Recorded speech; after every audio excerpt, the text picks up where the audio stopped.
Well, happy Tuesday, everyone. Sunny skies, 70. Feels and looks like spring out there. Increased fire danger, though. That's the only thing to be aware of.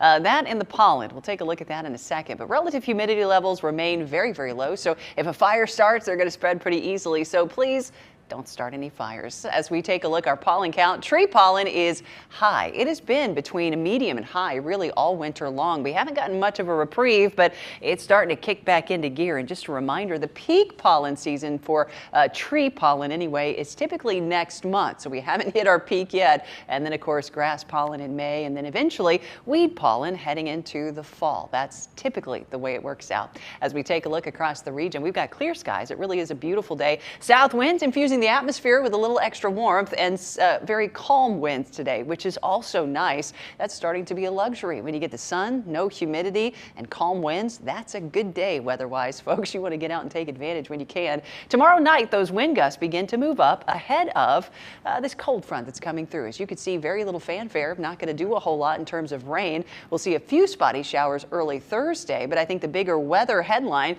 will be after this cold front passes through and we begin to clear out. Not only will we have that cooler air beginning to funnel in, but those wind gusts and those winds will go up Thursday afternoon and evening. We'll take a more detailed look in a minute, but take a look at the weekend. Never too early to start thinking about your Friday, Saturday, Sunday. Each day looks delicious, quite honestly. There is not any day this weekend that is not going to be nice to get out and about. Here comes Monday. Right now, slight chances for rain. That's likely going to go up as we go into the next day or two as our next cold front is set to come through. And that is a good thing, keeping the humidity levels low and keeping our temperatures comfortable. Let's take a look at those wind gusts. Tomorrow evening, 25 miles per hour or so for parts of western North Carolina. Here comes Thursday, particularly Thursday afternoon and evening. Some of those gusts between 30 and 40 miles per hour behind that front. Remember, the atmosphere is trying to kind of rebalance itself, and that's what those winds are basically doing. Hey, mid 70s today, upper 70s tomorrow.